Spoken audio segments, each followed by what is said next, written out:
Donc ça, c'est une vidéo que j'ai longtemps hésité à faire pour te dire, dès les débuts de YouTube, j'y pensais. Dès que j'ai lancé ma première vidéo, je me suis dit, frère, à un moment ou l'autre, je vais devoir parler de ma religion, tu vois, parce que c'est le truc le plus important de ma vie. Et quand tu regardes mes vidéos, je laisse pas forcément transparaître ce côté-là de ma vie, tu vois, genre le côté spirituel, la religion et tout. Dans les débuts, je vais pas te mentir, c'était peut-être de la peur d'être jugé. Pas forcément l'avis des autres, tu vois, mais plus dans le sens où je me disais, frère, tu fais des vidéos sur le business, les gens n'en ont peut-être rien à faire de ta religion. Mais après, je me disais, frère, en tant que musulman, c'est un peu mon devoir de partager mes expériences. Donc pas seulement mes expériences dans le business, dans l'entrepreneuriat et tout, mais mes expériences tout comme dans la spiritualité, dans le développement de soi, dans l'islam quoi, tu vois. Donc le titre de la vidéo, tu l'as lu, il est explicite, c'est comment l'islam a changé ma vie et mon business. Donc je suis musulman, logiquement. Tu sais, moi je suis né dans une famille musulmane. Lorsque tu nais dans une famille de quelconque religion en général, donc que ce soit musulman,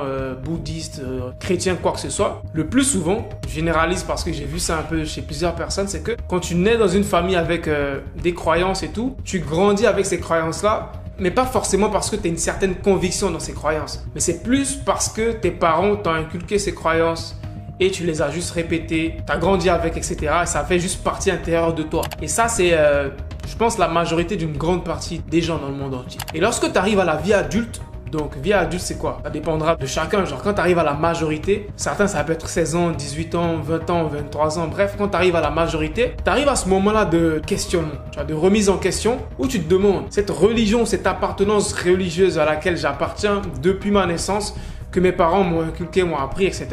Est-ce que cette apparence religieuse-là me sert vraiment? Et ça, j'ai eu à discuter avec plusieurs personnes et la majorité des personnes arrivent à un moment de leur vie où ils se posent cette question-là. Est-ce que cette appartenance religieuse-là me sert vraiment? Est-ce que j'y crois vraiment?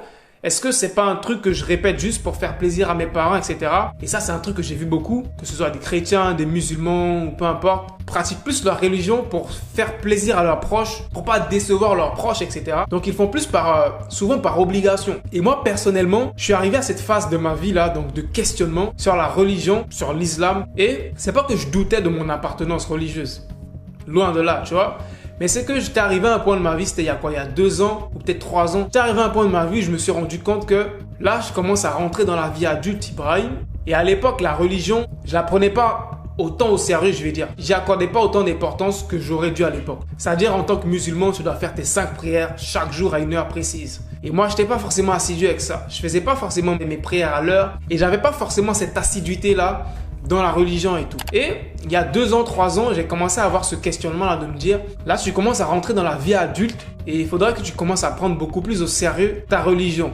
Parce que là, tu commences à être adulte, il n'y aura plus des parents derrière toi pour te dire prie ou quoi que ce soit.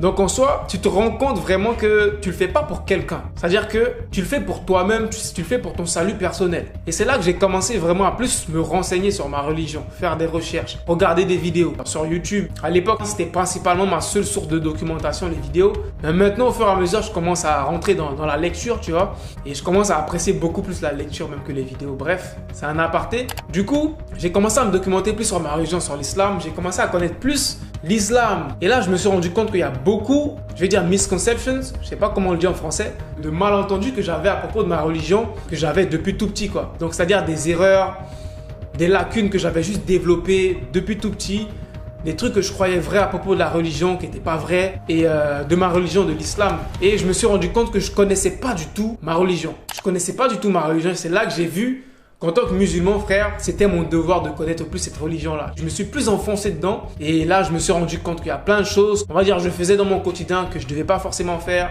comme avoir une copine à l'époque, tu vois, avoir une petite amie, etc., tout ça. Donc, c'est des choses desquelles j'ai commencé à m'éloigner au fur et à mesure, tu vois. J'ai commencé à m'éloigner de ça au fur et à mesure que j'apprenais ce qui était juste, ce qui n'était pas juste. En fonction de ma religion, encore une fois, je m'y éloignais au fur et à mesure. Et là, je me rendais compte que la conviction que j'avais en l'islam, en ma religion, ne faisait que s'agrandir au fur et à mesure. Au fur et à mesure que je faisais des efforts pour m'améliorer en tant que personne et appliquer vraiment les dogmes de ma religion, au fur et à mesure, ma vie s'améliorait. Et au début, c'était des améliorations graduelles. De jour en jour, je me sentais beaucoup mieux. C'est-à-dire à l'époque, je sentais beaucoup d'anxiété, je vais pas dire dépression, mais des moments où tu te sens pas bien, etc., tout ça. Je ressentais ça beaucoup à l'époque. Mais au fur et à mesure, je commençais à être beaucoup plus assidu dans la religion, que je commençais à délaisser certaines choses pour la religion. Il y a plein de ces mauvais sentiments-là qui commençaient à s'éloigner de moi. Ma vie commençait à être beaucoup plus agréable, je vais dire. Et il y a beaucoup plus d'opportunités qui commencent à s'ouvrir. Et c'est là le plus important. C'est là le juicy, on va dire le juicy part. Il y a beaucoup plus d'opportunités qui commencent à s'ouvrir à moi. J'ai pas forcément envie de rentrer dans tous les détails. Je vais pas rentrer dans tous les détails. Mais il y a beaucoup de choses que je peux considérer comme des miracles qui se sont passés dans ma vie, tu vois. Beaucoup de choses. Beaucoup de choses. Je peux vous en donner un sans trop rentrer dans les détails, tu vois. Je vous ai fait une vidéo sur ma chaîne principale où je vous ai raconté un peu mon aventure, comment je suis passé d'étudiant endetté, j'avais plus de 8 000 € de dette à avoir un business sur internet qui génère plus de 100 000 € par an. Et je vous ai dit qu'il y a 2 ans, il y a 3 ans, j'avais une grosse dette. J'avais même plusieurs dettes. J'étais un gars très endetté. Et c'était des dettes pas très intelligentes. Des dettes de la consommation, des crédits bancaires, des bêtises comme ça. Et à l'époque, j'avais une grosse dette. C'est une dette provenant d'une institution. Cette dette-là, à l'époque, était aussi énorme. Tu vois, je pense que c'était 5 000 $, 5 000 €. Et cette dette-là, c'est l'une des dettes qui m'a le plus fatigué. Parce que chaque jour, nuit et jour, je dormais, je me réveillais. Je voyais que c'était toujours sur mon compte et tout. Et un jour, par pur hasard, je me suis réveillé. Je check mon téléphone. Et je vois sur mon téléphone que la dette a été pardonnée. Je reçois un email de l'institution en question qui me dit « Cher Ibrahim Kamara, nanana, tu avais une dette de 5 000 €, etc. depuis telle date. Nanana, on a décidé de pardonner ta dette, nanana, à cause de la situation du Covid et tout. » Et là, je me dis, d'où une institution, et c'était aux États-Unis, tu vois, les Américains, ils rigolent pas avec l'argent. D'où une institution américaine décide du jour au lendemain de pardonner une dette de plus de 5 000 €. Et elle l'efface juste. Genre, j'ai plus à rembourser ça. Ce jour-là, franchement, c'est l'un des nombreux miracles, je vais dire, qui m'est arrivé, qui a vraiment renforcé encore plus ma foi et ma conviction en ma religion, en l'islam. Ce jour-là, je me suis assis pendant un long moment, je me suis dit, frère, si moi, aujourd'hui, je dis que je crois plus en Dieu, c'est que, frère, j'ai un gros souci. C'est-à-dire, quelles sont les probabilités pour qu'un événement comme ça se passe sur une échelle de 1 à 100? 0,1, frère. Du jour au lendemain, tu as une grosse dette qui est pardonnée pour eux. Et ce jour-là, c'est un des nombreux éléments qui a vraiment, je vais dire, renforcé la conviction que j'avais en l'islam, dans ma religion, tu vois. Quand je repense à toutes ces situations, toutes ces différentes situations, frère, ça renforce encore plus ma foi et ça me pousse encore plus à travailler sur moi, à être un meilleur musulman, à être une meilleure personne et tout. Et à faire encore plus des vidéos comme ça parce que j'avais jamais fait des vidéos comme ça où je parlais de mon appartenance religieuse, de mon expérience dans la religion et tout parce que je me disais que c'était pas forcément quelque chose qui... c'était pas le problème des gens, frère, logiquement.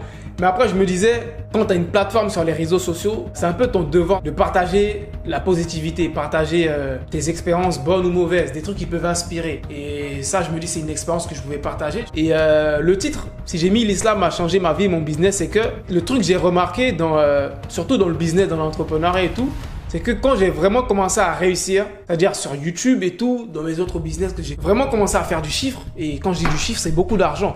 C'est des 100 000 €, c'est des 200 000 €. C'est la période où j'ai le plus fait de sacrifices pour ma religion, frère. J'ai décidé de ne plus avoir de copine parce que l'islam l'interdit, tu vois. C'est le mariage, tu te maries, tu as une femme, etc.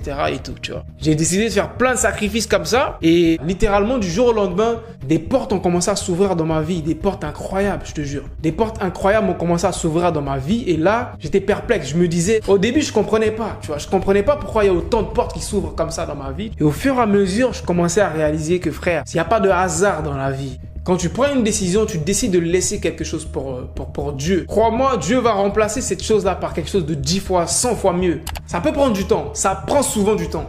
Mais il remplacera ça par quelque chose de 10 fois, 100 fois mieux. Et je l'ai vécu. Je suis, on va dire, un exemple vivant de ça, tu vois. Et je tenais vraiment à faire cette vidéo-là pour partager l'expérience. Je sais pas si des personnes vont raisonner avec ça. Peut-être, peut-être pas, mais j'avais comme l'impression que je devais le partager. Je me dis, frère, vas-y, fais la vidéo et je vais le mettre sur ma chaîne YouTube Ibrahim Kamara Daily. C'est une chaîne YouTube où je partage des vidéos chaque jour. Abonne-toi, sans compression, on est décompressé, on parle de tout ici, tu vois. Il n'y a pas que de business. Ma chaîne principale, Ibrahim Kamara, c'est pur business, pure grosse vidéo, mais ici, on parle de tout. Donc abonne-toi. J'ai aussi 5 autres chaînes YouTube. J'ai plein de chaînes YouTube, les liens sont dans la description. Voilà, je t'afficherai une autre vidéo ici que tu pourras aller regarder pour ton plaisir, pour le plaisir de tes oreilles, pour ton plaisir auditif. Et on se dit à la prochaine vidéo qui sera demain. Peut-être, peut-être pas. Le peace out.